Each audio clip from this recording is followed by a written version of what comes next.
কেমন আছো?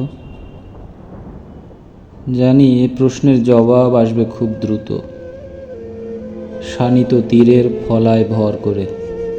ভালো, খুব ভালো। মনে আছে তোমার সাথে যেদিন প্রথম দেখা হলো? সুন্দর করে শাড়ি পরে কেমন পরিপাটি হয়ে এসেছিলে তুমি আমার সামনে, আর আমি ছিলাম ভবঘুরের বেশে। বসে আছি আমি, তুমি এসেই হঠাৎ করে গড় হয়ে করলে আমায় প্রণাম। আমার মানসিক স্থিতি ক্ষণিকের জন্য গেল থমকে। এমন সুসজ্জিত বেশে কোনো নারী মূর্তি এসে আমায় প্রণাম করবে, তা ছিল কল্পনার বাইরে। তাছাড়া কারো প্রণাম গ্রহণ করার মতো যোগ্য আমি নই, এ ধারণা আমার ছিল সর্বদা। কেননা শুধু বয়সের দোহাই দিয়ে প্রণাম গ্রহণ করা যায় না। প্রণামের অন্তিমে আসে আশীর্বাদ।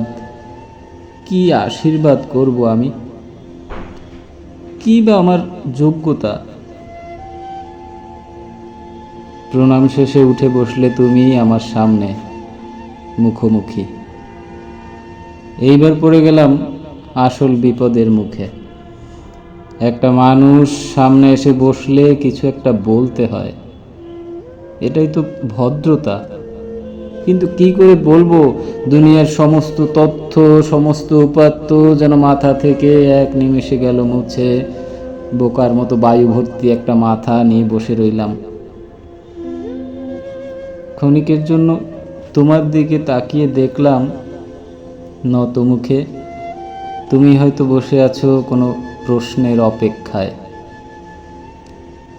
মনে মনে ভাবলাম, তুমিও কি বিপদে পড়েছ আমার মতো?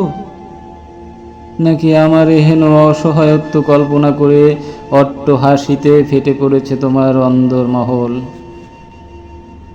এক মুহূর্তে মনে হলো উঠে দৌড় দেই।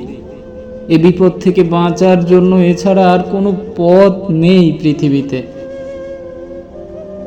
কিন্তু পারলাম না। ওই যে একবার দেখেছি তোমার মুখ, সেই মুখের মায়ায় হাত পা পড়ল বাঁধা, আর মন হয়ে উঠল চঞ্চল। ওই আমাদের শেষ দেখা। কতকটা অপারগতা আর কতক বাধ্যবাধকতা দৈবের আঘাতকে বড় নির্দয় করে দিল। কেমন আছো বলবার মতো শক্তিটুকু আজ আমার নেই।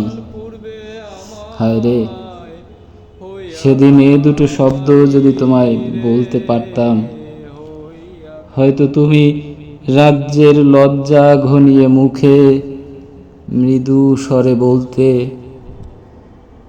ভালো আছি। আমার জীবন খাতায় শূন্য পেলাম, হায় রে নিয়তি। প্রেমের হাটে নাও হারাইলাম, না জেনে ক্ষতি আমি। প্রেমের হাটে নাও ভিড়াইলাম, না জেনে ক্ষতি।